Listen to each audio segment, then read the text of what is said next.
For the first time ever, the UFC will land in St. Louis for a special Sunday night card headlined by two of the most ferocious fighters in the featherweight division, as Jeremy Stephens takes on Choi in what should be an instant classic. Stephens is well known for his heavy-handed style and vicious knockout power, but he's going to meet his match this weekend as Choi looks to put on another fight of the year type performance like he did in his last fight against Cub Swanson. Also on the card, former Ultimate Fighter finalist Uriah Hall looks to add a legend to his resume as he faces off with Vitor Belfort, while Paige VanZant makes her first appearance in the new UFC women's flyweight division as she takes on Jessica Rose Clark, who picked up her first win inside the octagon back in November 2017. In today's fantasy preview, we'll examine these matchups and several more to see who has the edge going into Sunday's card and if anybody is primed for an upset at UFC Fight Night. Stephens vs. Choi. Split decision. These are the fights that are just too close to call, but a few minor differences between favorite and underdog could lead one fighter to victory and the other to defeat. Uriah Hall vs. Vitor Belfort. In a battle between two notable strikers, Uriah Hall will look to build on his last performance inside the octagon when he takes on a legend in Vitor Belfort.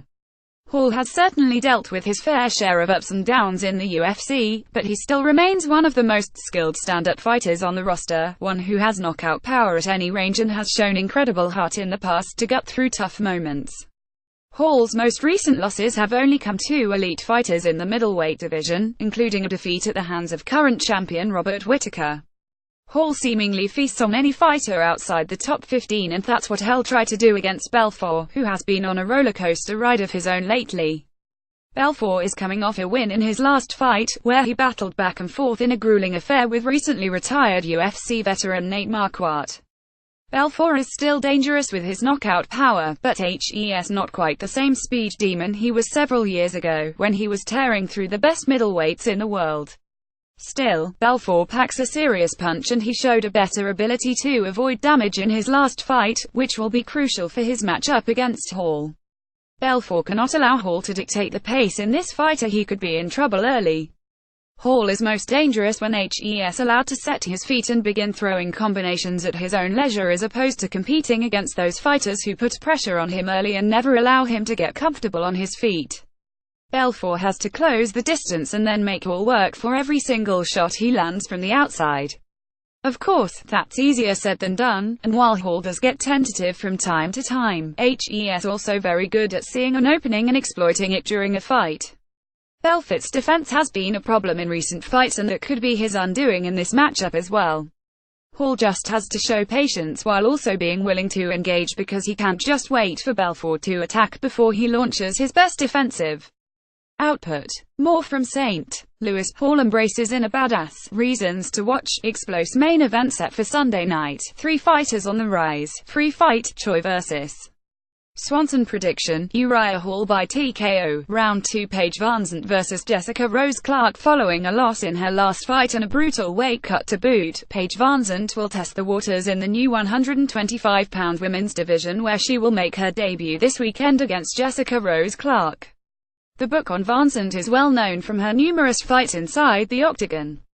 VanZant is a pressure cooker on the feet and on the ground who will look to constantly bring the fight to her opponents, rarely giving them a moment to breathe. VanZant has shown great versatility with her ground game while also constantly improving her striking, as she showed with her knockout against Bec Rawlings. The real question in this matchup will be how VanZant adapted to the bigger weight class while also engaging in her first fight since leaving Team Alpha Male and training with a new team in Oregon. Meanwhile, Clark will definitely be a tough test for VanZant with her gritty, in-your-face style, where she employs a similar strategy with a lot of pressure on her opponents and an ability to constantly push the pace from the start of the fight until the finish. Clark doesn't do anything particularly flashy, but instead she shows off incredible grit and determination in every one of her fights.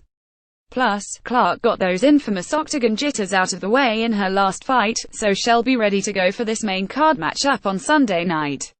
So how has VanZant adjusted to the extra weight while performing at 125 pounds? While the benefits of not going through a rigorous weight cut will certainly help, VanZant will still be giving up size and power to a bigger fighter in Clark, who has also competed for a big part of her career at 135 pounds. Vanzant loves to outwork her opponents, especially in the clinch and on the ground, and if she can't get Clark down or keep her there, it could spell trouble. Ultimately, this fight is a toss-up, but given Clark's recent activity, as well as her size and power advantage, she maintains a slight favorite to pull off the win. Prediction: Jessica Rose Clark by unanimous decision. Darren Elkins vs. Michael Johnson. Darren Elkins will look to build on his recent 5-fight win streak when he faces off with a perennial top 10 lightweight in Michael Johnson, who will be making his featherweight debut on Sunday night. Elkins has shown incredible improvement over his past few fights while working with Team Alpha Male in Sacramento, and has now put himself in a position where he could be knocking on the door of a top 5 fight if he can get past Johnson. Elkins is a tenacious fighter with top-notch wrestling and an iron chin. While he did get one of the best finishes of 2017 with his victory over Mirsad Bektic, Elkins is best known for his gritty style inside the octagon, where he likes to grind his opponents into dust by absolutely breaking their will round after round. Elkins typically sticks to the basics when it comes to his approach to the fight, and the last place Johnson wants to be is locked against the cage, defending takedowns all night. Of course, Johnson will present plenty of problems of his own, especially if he can keep this fight standing and force Elkins to strike with him. Johnson has long range, insane hand speed and knockout power in both hands. Johnson also has wrestling in his back pocket as well, but he'll typically use that defensively more than trying to outwork an opponent with his grappling. There's no doubt that, on paper, Johnson has a lot of weapons that can win this fight for him, but the real question remains how he will do cutting down to 145 pounds for first time. Johnson is making his featherweight debut and there's just no telling until right before the fight begins to know how much that might affect his performance. If Johnson did the right things in his training camp to ensure his weight cut during fight week will go as planned, he could pick up a big win here over Elkins and set himself up for a run at the top 10 in the featherweight division. The flip side would be Johnson suffering from the weight cut and dealing with a fighter in Elkins who can put the pressure on and won't let up until the final harness. Assuming Johnson can manage the cut down to featherweight, he should be able to pick his shots and outwork Elkins over 3 rounds. Elkins didn't get his nickname the damage for nothing, because he has no problem absorbing punches and then launching a counter-attack of his own. Unfortunately, that tendency to eat shots could backfire in a big way against a rangy, knockout striker like Johnson. Prediction: Michael Johnson by unanimous decision. Thiago Alves vs. Zach Cummings. Thiago Alves will look for his second win in a row when he takes on tough-as-nails welterweight competitor Zach Cummings this weekend.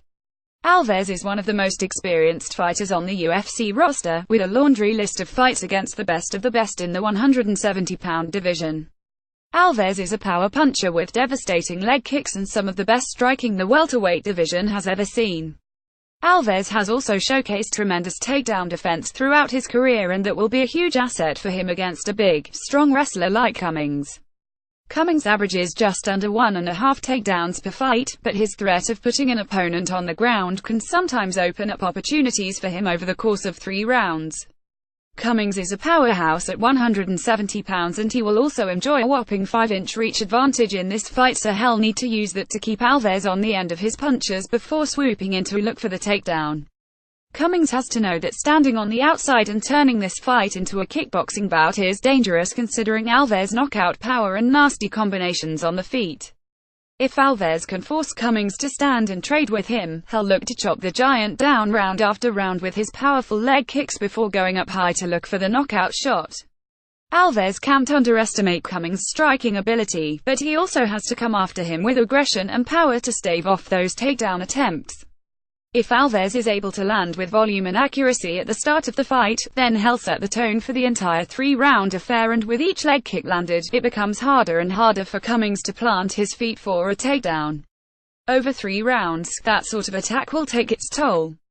Prediction: Thiago Alves by unanimous decision knockout picks. These are the fights that appear to be a little more one-sided, but remember that this is MMA, where anything can, and usually does, happen. Kamaru Usman vs. Emil Meek. Kamaru Usman has quickly become one of the most talked about fighters in the welterweight division, in large part due to his dominant win streak, and a skill set that continues to get better and better with each fight.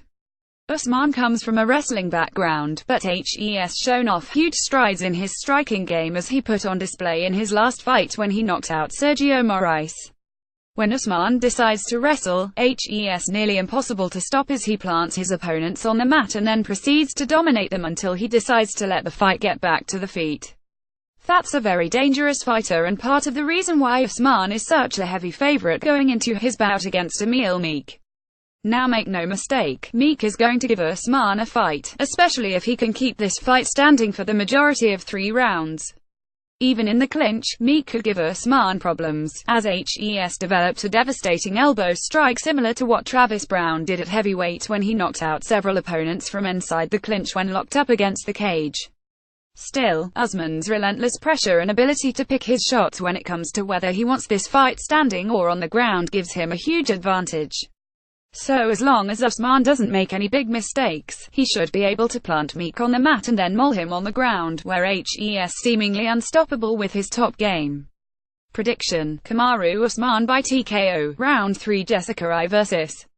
Kalindra Faria. Jessica Eye will make her long-awaited return to the flyweight division as she takes on Kalindra Faria in the featured bout of the early prelims on UFC Fight Pass. Eye has been a top 10 ranked bantamweight for most of her UFC career, but SHES also been undersized in pretty much every fight SHES had inside the octagon. Before coming to the UFC, Eye was recognized as arguably the best 125-pound women's fighter in the sport, but without the flyweight division in the UFC, she opted to move up to a new division. Now Eye will go back to 125 pounds, where she hopes to put her name into title contention sooner rather than later. As for Faria, she will be making her second appearance in the UFC after suffering a submission loss in her debut last October. Faria stumbled in that fight, but SHES still defeated a slew of good fighters during her career. That being said, Faria has also struggled against elite competition, including current UFC fighters Karolina Kowalkiewicz and Jessica Aguilar, and now she'll be moving up to 125 pounds against one of the best fighters that division has ever known. Eye is coming off several losses in a row, so there's no doubt SHES in a must-win situation here, and it's tough to know for certain how many chances she'll be willing to take to get the win. That being said, Eye has incredible boxing and a very underrated ground game, and now she'll be facing opponents the same size again. Skill for skill, Eye is just the more well-rounded fighter and should be a fighter too in 2018 when it comes to this new women's flyweight division. Prediction: Jessica Eye by unanimous decision upset special. Jeremy Stephens vs. Choi. While it's never easy to predict what matchup will earn fight of the night at any event, the safe money will be on this main event showdown between Jeremy Stephens and Choi. Choi is one of the best young talents to join the UFC roster in recent years, thanks to his devastating knockout power, high output and serious durability to weather any storm that comes his way. Choi pours on the offense with just under 6 significant strikes landed per minute at over 52% accuracy. That kind of volume is going to be tough to deal with, as Choi always seems to put the pedal to the metal and doesn't stop until the fight's over. Where Choi may struggle in this fight is with his inability to get out of the way of punches, as his defense has been woefully bad during his UFC career. Choi actually gets hit with over 6 strikes per minute, which is more than he lands in return. That's a dangerous game to play with somebody who has as much knockout power as Stephens possesses. Stephens will enjoy a slight reach advantage, and HES got the octagon experience to know when to turn this fight into a slugfest and when he can exploit some of Choi defensive liabilities. Stephens showed off a ferocious leg kick in his last fight against Gilbert Melendez, and HES likely to use that same weapon to take out Choi Foundation in this fight as well. Look for Stephens to show poise under pressure early while chopping away at Choi legs, and then he'll start opening up more with his hands as time ticks away. If Stephens can connect with his best punch, Choi may not get back up again, but his iron chin has kept him in fights before and it may work again this weekend. Stephens will definitely go for the knockout, but he'll also stay calm and composed to ensure he gets the win above everything else, and that's why HES primed to pull off the upset in this main event. Prediction: Jeremy Stephens by unanimous decision.